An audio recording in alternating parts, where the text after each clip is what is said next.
할렐루야. 우리 옆에 분들이 믿음으로 선포합시다. 당신은 하나님의 정예 군사입니다.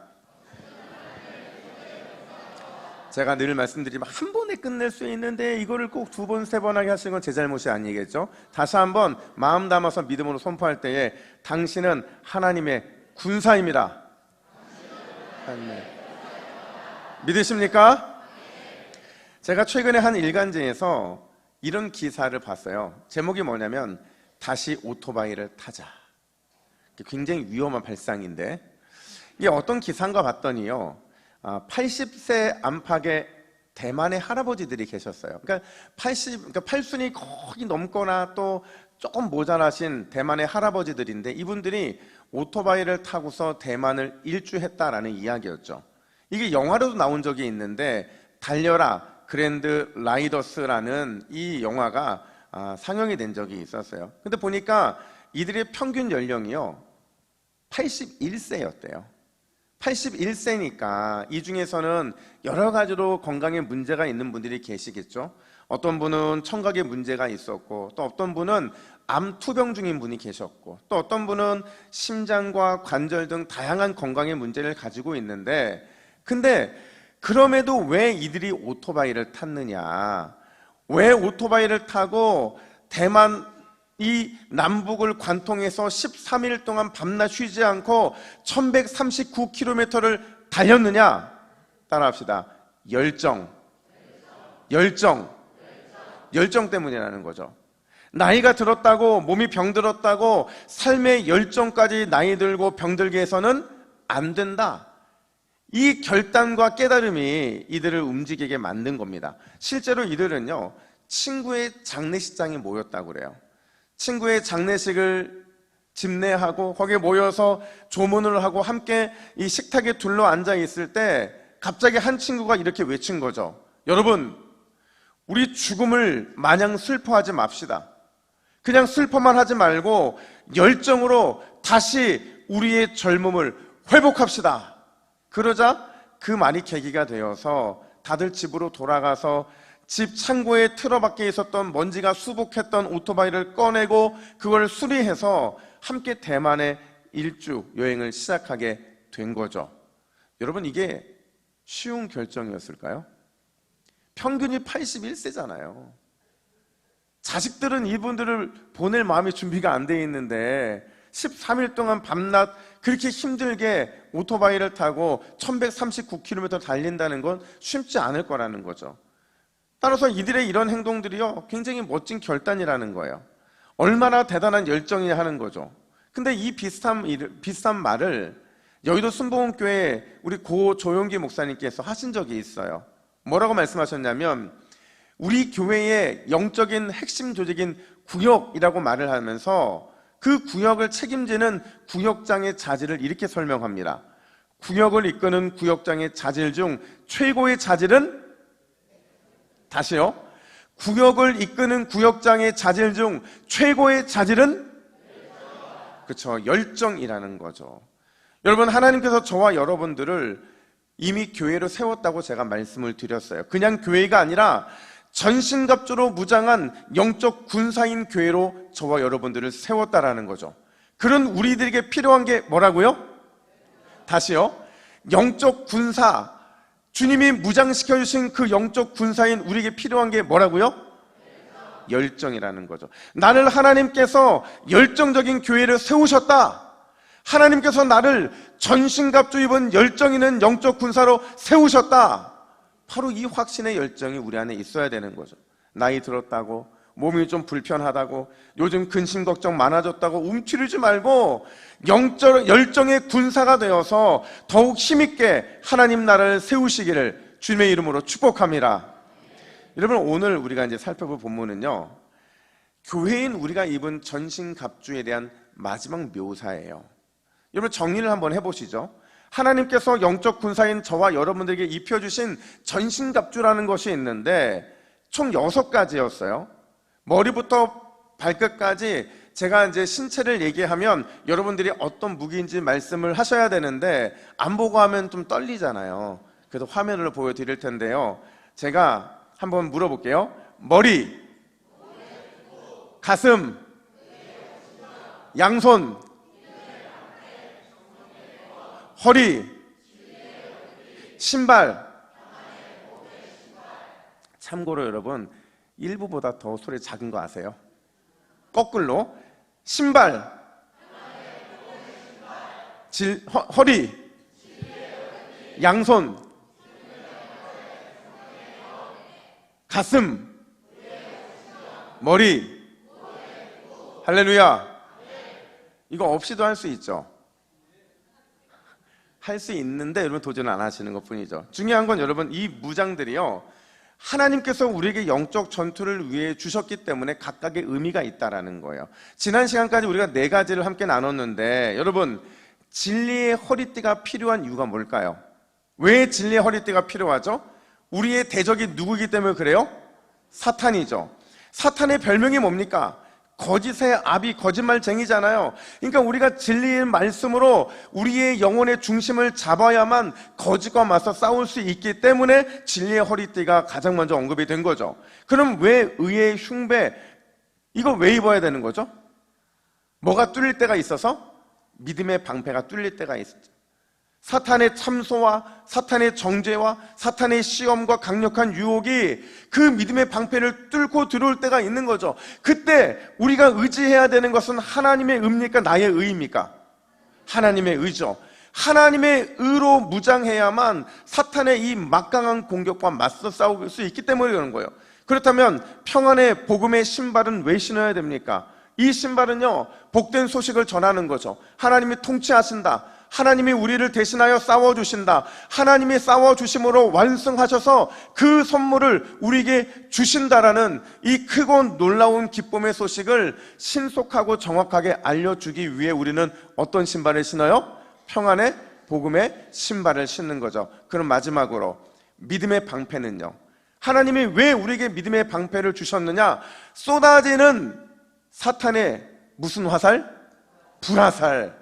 박히면 불이 나는 그 불화살을 막아내게 하기 위해서 믿음의 방패를 주셨다는 거예요. 자, 이제 오늘 하나님이 우리에게 무장해 주신 5번째와 6번째 무기를 함께 나눌 텐데요, 과연 이 무기들에는 어떤 하나님의 영적인 메시지가 담겨 있는지 우리 함께 살펴보면요, 먼저 구원의 투구입니다.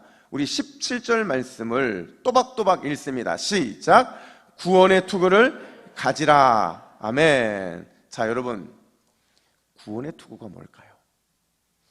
왜 구원의 투구로 우리의 머리를 보호해야 하느냐 하는 거예요. 사실 여러분, 전투에서요, 머리가 중요해요, 중요하지 않아요? 그냥 중요한 게 아니라 아주 중요합니다. 왜냐면요, 머리는요, 비록 몸에 부상을 당해도 판단하고 작전을 실행할 수 있게 하는 아주 중요한 역할을 하기 때문에 그렇죠. 반면에 여러분, 전쟁 중에 머리에 상처를 입었어요. 그럼 판단할 수 있습니까? 없죠. 실행을 할 주체가 사라져버리게 되는 거죠. 결국 전쟁은 멈출 수밖에 없는 거기 때문에 결국 전쟁터에 나가는 병사는 반드시 머리에 뭐를 써야 된다? 투구를 쓰고 가는 거죠. 나를 보호하는 투구를 써야 된다라는 거예요. 그렇다면 과연 이 투구의 기능이 뭐냐? 왜 이 투구가 우리에게 필요한 거냐? 바울은 이 투구를 그냥 투구라고 말하지 않고 뭐라고 말을 해요? 구원의 투구라고 말을 하는 거죠.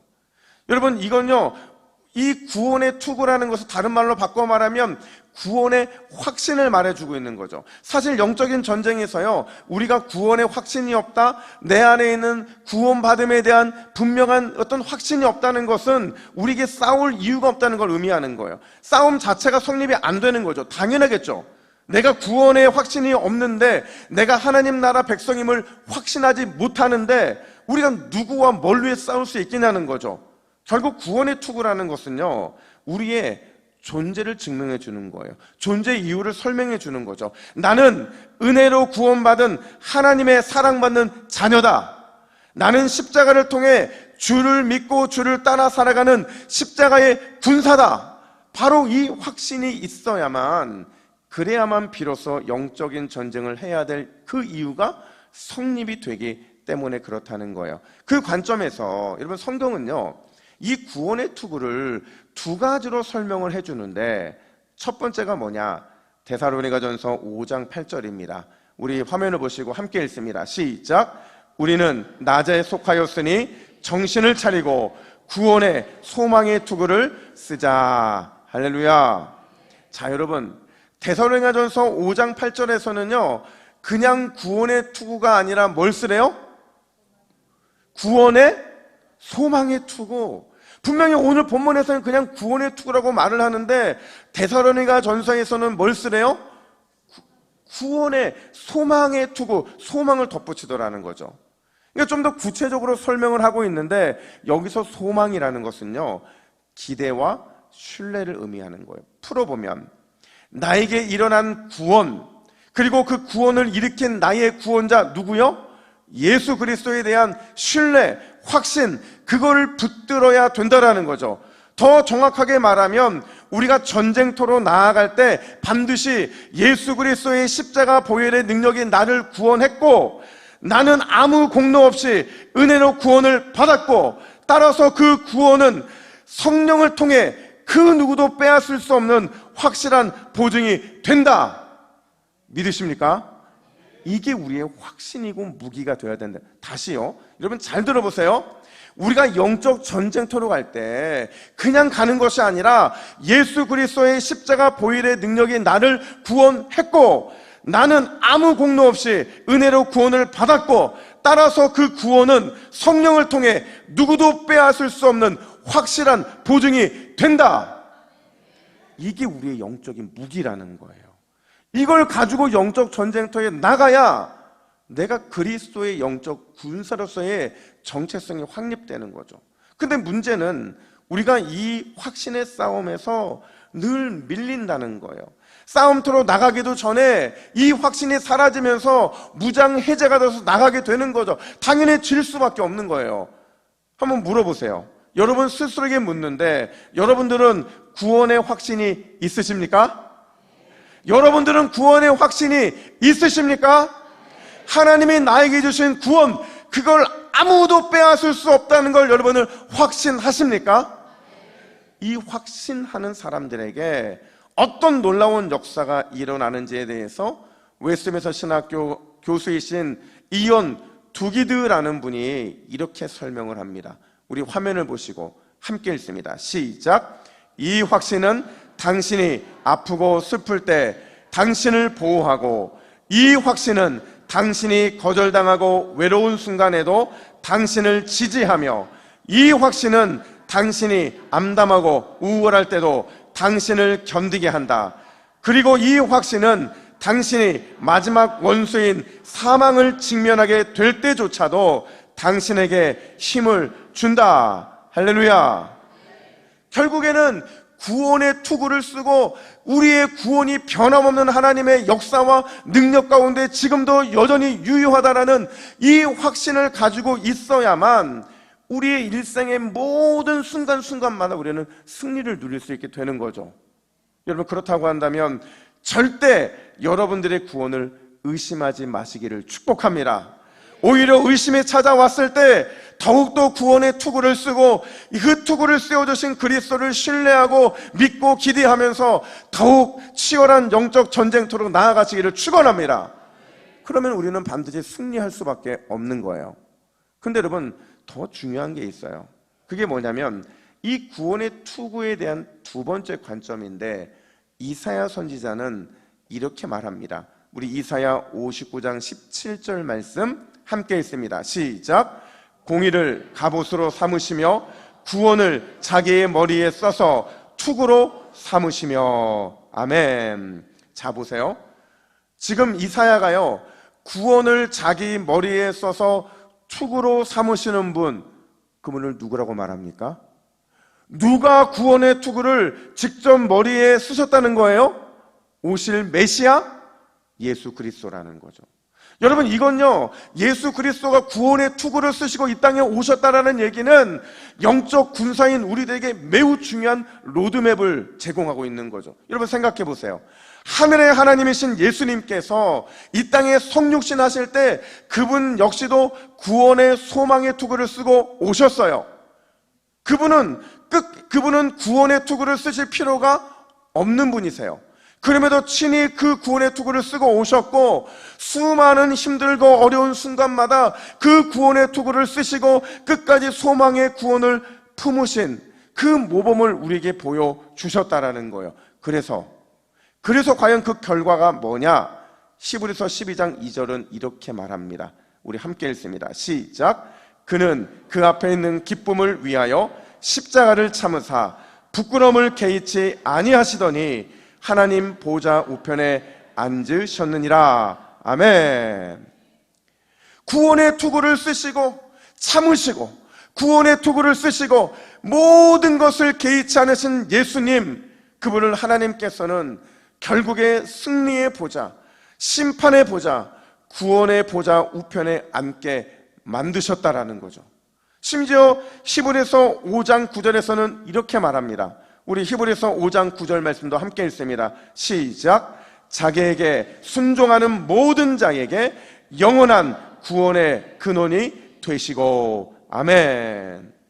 구원의 투구를 쓰신, 소망의 구원의 투구를 쓰신 예수님을 따라가는 소망의 구원의 투구를 쓴 영적 군사들에게 우리 주님은 약속하시는 거죠.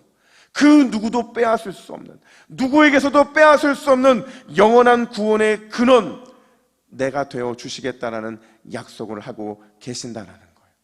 사랑하는 여러분, 우리가 구원의 투구를 써야 할 이유는 이미 예수 그리스도를 통해 구원의 투구의 검증이 끝났기 때문인 줄 믿으시기를 축복합니다.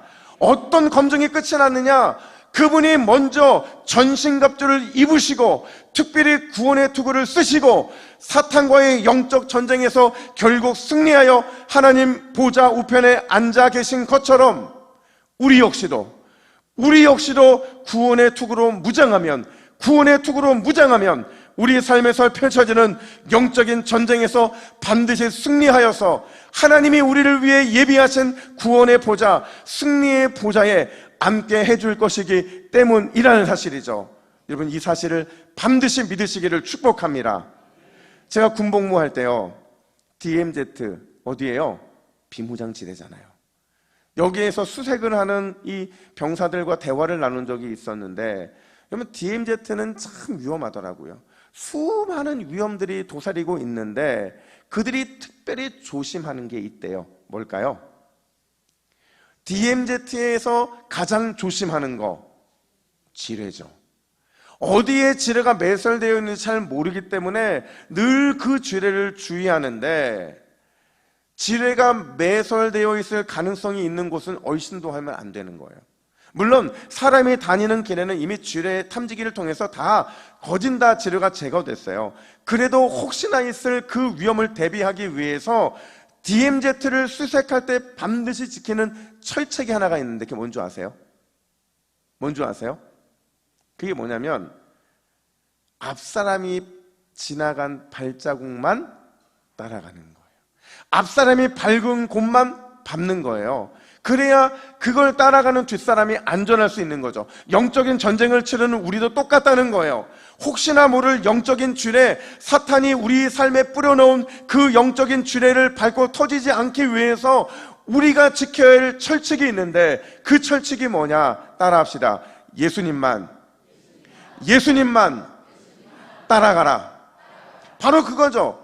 예수님이 걸어가신 그 발정만 따라가는 거예요. 예수님이 밟지 않은 것은 우리가 얼씬도 하지 않는 거죠. 근데 이게 우리의 삶에서 잘 기억이 안 나요. 그래서 우리는 늘 이 질문을 우리에게 던져야 되는데, 예수님만 따라가야 한다는 것을 질문의 형식으로 바꾸면 다시 따라합니다. 예수님이라면 우리가 먹는 라면 얘기하는 게 아니에요. 여러분, 누구라면? 기억하기 좋잖아요. 그죠? 예수님이라면이라는 이 질문을 통해서 내가 지금 걷고 있는 이 자리가 예수님이 원하시는 자리인지를 확인하고 예수님의 발자취를 맞아 따라가고 있는지를 확신해야 된다는 거죠. 여러분, 우리는요, 무엇을 따라가느냐에 따라서 인생이 좌우된 사람들이에요. 내 생각을 따라가면, 내 판단을 따라가면 겨우 내 수준밖에 살지는 못해요. 그러나 예수님의 생각을 따라가면, 하나님의 생각을 따라가면 하늘 아버지의 축복의 길을 우리가 걷게 될 줄 믿으시기를 축복합니다. 사랑하는 여러분, 먼저 구원의 투구를 쓰고 승리하신 예수님만 따라가기로 결단하십시오. 그 누구도 빼앗을 수 없는 구원의 확신으로 우리가 승리 또 승리, 그것을 기대하시기를 축복합니다. 그럴 때 우리의 삶에는 반드시 예수의 이름의 능력이 나타날 수밖에 없는 거예요. 여러분, 다시 한번 말씀드립니다. 구원의 투구 쓰고 가도 되고 쓰지 않아도 되는 그런 투구가 아니라 반드시 우리가 세상으로 나갈 때 써야 되는 것, 그게 바로 구원의 투구예요. 그리고 이 구원의 투구는 승리하신 예수님을 따라갈 때 우리에게 능력으로 나타나는 겁니다. 여러분, 여러분의 구원을 누구도 빼앗을 수 없음을 확신하시고 구원의 투구를 쓰고 이번 주도 승리하시는 저와 여러분 되기를 예수님의 이름으로 축복합니다. 다음으로 여러분, 성령의 검, 말씀의 검이에요. 우리 17절 하반절 말씀을 같이 한번 읽어볼까요? 시작. 성령의 검, 곧 하나님의 말씀을 가지라. 다시 한번요. 시작. 성령의 검, 곧 하나님의 말씀을 가지라. 아멘. 자, 여러분, 질문이요. 그냥 말씀의 검, 칼 이렇게 하면 되는데 왜 굳이 그 앞에 성령의 검이라고 하고 있는 걸까요? 말씀과 성령이 과연 어떤 관계이길래 성령과 말씀을 같이 표현해주고 있느냐 하는 거죠. 예수님이 이렇게 말씀하십니다. 요한복음 16장 13절 말씀 우리 같이 한번 읽습니다. 시작. 그러나 진리의 성령이 오시면 그가 너희를 모든 진리 가운데로 인도하시리니 그가 스스로 말하지 않고 오직 들은 것을 말하며. 아멘. 무슨 말이냐면 성령 하나님에게 별명이 있다는 거예요. 그 별명이 뭘까요? 진리의 영이죠. 말씀의 영이시라는 거예요. 무슨 말이냐? 성령은 스스로 말하지 않는다는 거예요. 오직 진리이신 예수님께 들은 것을 말하고 예수님이 하신 일을 가르치시고 예수님의 말씀을 생각나게 하시는 분, 그분이 우리 성령님이시라는 거죠. 그래서 바울은 에베소서 1장 17절에서 뭐라고 말하느냐? 성령은 이렇게 말합니다. 지혜와 계시의 영. 이게 뭐예요? 주의 군사인 우리에게 말씀의 지혜와 말씀의 계시를 풍성하게 더하시는 분이 누구시라는 거예요? 성령 하나님이신 거죠. 그래서 성령 하나님은 말씀의 하나님이시기도 하신 거죠. 근데 여러분, 진짜 중요한 질문이 하나 있어요. 여러분, 말씀, 진리, 이미 우리가 14절에서 이미 다뤘던 거예요. 허리에 뭘 찹니까? 진리의 허리띠, 말씀의 허리띠를 차잖아요. 근데 왜 오늘 17절에 다시 말씀 성령의 검을 반복하고 있느냐 하는 거죠. 근데 원어를 보면요, 14절의 이 진리와 17절의 말씀이 다른 단어입니다. 14절의 진리는 로고스라고 하는 헬라어 단어를 쓰고 있는데, 이게 뭐냐면요, 로고스는요, 성경 66권에 기록된 하나님의 완전한 계시의 말씀, 이게 바로 로고스 14절이에요. 그러면 17절에 있는 말씀은 뭐냐? 레마라는 단어인데, 이거는요, 이 66권 계시의 말씀 가운데서 오늘 지금 나에게 특별히 다가오는 말씀, 나의 마음을 찌르고 나를 만지고 나를 도전하시는 하나님의 말씀, 그게 바로 레마라는 거죠. 그런 관점에서 오늘 성령의 검, 곧 하나님의 말씀을 가지라는 게 무슨 뜻이냐? 두 가지 뜻이 있는데, 첫 번째로 따라합니다. 말씀이면 손을 이렇게 하시고 충분합니다. 다시요. 말씀이면 충분합니다. 믿으십니까? 여러분, 우리는 지금까지 진리의 허리띠를 했어요. 의의 흉배를 했죠. 복음의 평안의 신발을 했어요. 믿음의 방패를 했어요. 방금 전에 뭐 했어요? 구원의 투구를 했죠. 총 몇 가지예요? 5가지인데 이 5가지에는 특징이 있어요. 어떤 특징이냐? 이건 모두가 다 방어가 목적인 전신갑주의 내용들이었다는 거죠.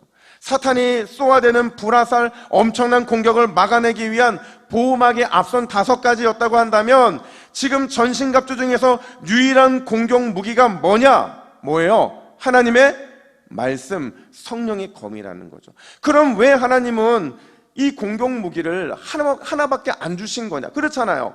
무기를 주시려면 보호할 수 있는 거 한 3개 주시고 또 공격할 수 있는 거 3개 주시면 다양한 공격으로 사탄과 싸울 수 있을 텐데 왜 다른 무기는 안 주시고 유일하게 하나님의 말씀 그거 하나만으로 유일한 공격 무기를 허락하셨느냐? 그 이유가 뭐예요? 다시 무엇이면? 말씀이면 어떻다고요? 충분합니다. 저만 하고 있네요. 다시 말씀이면 충분합니다. 다시요. 말씀이면 충분합니다. 바로 그걸 보여주시기 위해서 무기는 하나면 충분한 거죠. 하나님의 말씀만이면요, 이 말씀의 검으로 사탄의 심장을 충분히 꿰뚫을 수 있기 때문에, 이길 수 있기 때문에 우리에게는 공격 무기는 하나밖에 없는 거예요. 여러분 제 말이 맞으면 한번 아멘을 해보세요. 하나님의 말씀만으로도 우리는 충분히 이길 수 있습니다. 하나님의 말씀에는 엄청난 화력이 있습니다. 하나님의 말씀은 사탄의 심정을 찔러 치명상을 입히기에 충분합니다. 근데 왜 우리는 그걸 못 믿냐고요. 그렇잖아요. 늘 문제는 뭐냐면요, 우리가 하나님의 말씀에 대해서 그만한 능력이 그 말씀 안에 있음을 기대하지도 않고 별로 믿지도 않는다는 거예요. 하나님의 말씀, 성령의 검이 대단한 능력이 있음에도 불구하고 마치 앞선 5개의 방어 무기일 정도로만 우리는 생각하고 그렇게 제한적으로 사용하는 게 우리의 모습이더라는 거죠. 여러분 제자 훈련을 하다 보면요, 어떤 분이 이렇게 말을 해요. 여러분 제자 훈련은요, 나를 하나님의 말씀의 사람으로 세우는 거예요. 그러니까 이 제자 훈련과 말씀은 늘 같이 가는 거거든요. 말씀에 순종하는 삶을 살아내게 되고 말씀에 따라 살아가는 것을 배우고 훈련하는 게 제자 훈련인데, 이 제자 훈련의 한 과목 중에서요, 어떻게 시험과 유혹을 받는지를 체크하는 숙제가 있어요. 근데 그 숙제를 하다 보면 어떤 분들은요, 사탄이 주는 이 탐심과 탐욕의 시험을 받을 때도 있고요. 그러니까 이게 뭐냐면 다른 사람 걸 자꾸 탐내고 싶은 마음이 들 때도 있고 다른 사람의 인생과 내 인생을 비교할 때도 있는 거죠. 또 어떤 분은요, 감추었던 내 안에 정욕, 욕망, 욕심, 미움, 시기, 질투, 이런 악한 감정들이 나를 막 유혹하는 것을 경험할 때가 있어요. 근데 중요한 건 뭐냐면 이러한 시험, 이러한 유혹이 나를 찾아왔을 때 내 안에 막을 만한 무기가 없더라는 거죠. 그걸 철저하게 느끼게 되는 거죠. 여러분 생각해 보세요. 우리가 한 주간 살아가면서 수많은 사탄의 유혹을 받잖아요. 하나님의 은혜로 그 유혹들을 이겨내갈 때도 있지만 대부분의 유혹에서 우리가 지는 이유가 뭐냐면 그 유혹과 맞서 싸우는 무기가 있어야 되는데 그 무기가 우리 안에 너무 약화되어 있다는 거죠. 그 무기로만 그냥 우리를 방어하는 역할로만 사용하더라는 거예요. 근데 놀라운 건 뭐냐면요, 여러분 나보다 나를 더 잘 아는 존재가 있어요. 누구예요? 물론 하나님도 나보다 나를 더 잘 아시지만 악한 존재 중에 나보다 나를 더 잘 아는 존재 누구예요? 사탄이죠. 사탄은요, 기가 막히게 내 안의 상처를 알고 있고요, 사탄은 기가 막히게 내 안의 분노와 내 안의 약함과 좋지 못한 감정, 꽁꽁 숨겨놓은 모든 것까지도 사탄은 이미 다 알고 있는 거죠. 심지어 여러분, 우리는 너무 짧은 인생 속에서 하나님의 군사로 훈련되는 과정을 밟지만 사탄이라는 존재는요, 나 같은 군사를 한두 명 만난 게 아니에요. 수많은 세월 동안에 우리를 유혹하는 일에 있어서는 상당히 전문가가 되어 있는 게 바로 사탄이죠.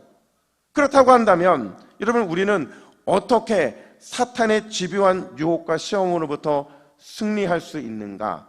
따라합시다. 이게 두 번째인데, 말씀의 검을 칼집에서 빼내라. 무슨 말이에요? 여러분, 칼은요, 칼집 안에 있는 것으로는 아무런 의미가 없는 거예요.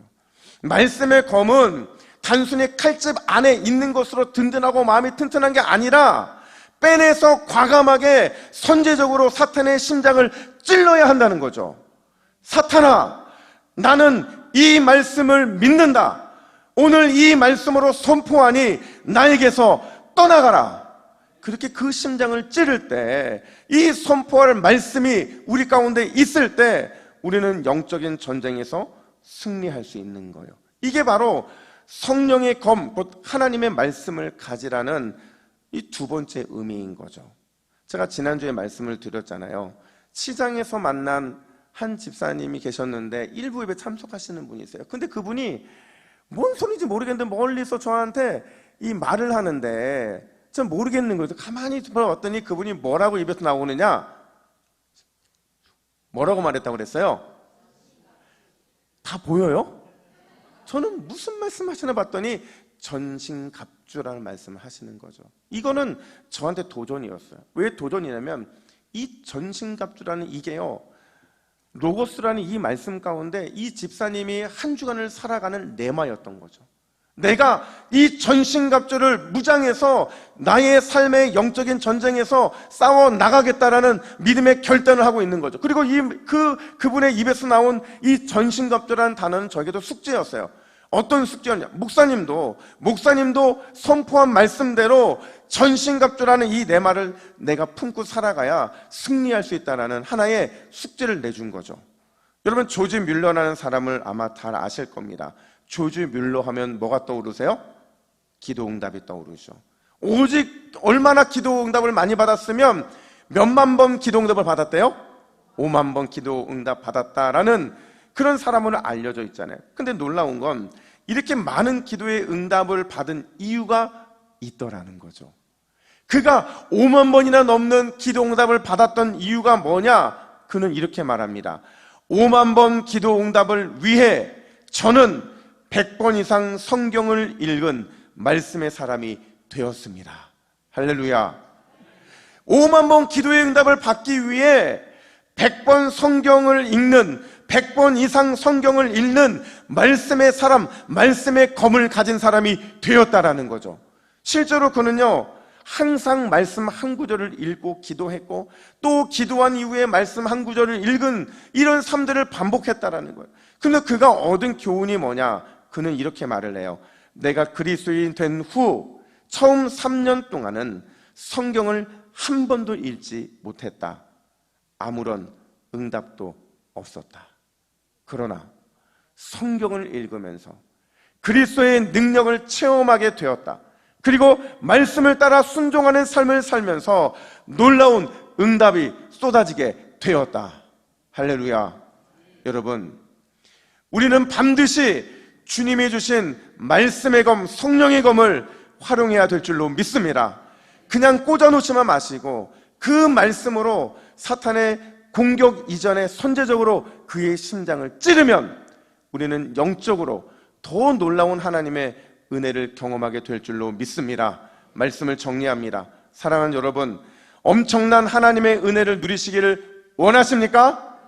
수많은 응답의 복을 경험하기를 원하십니까?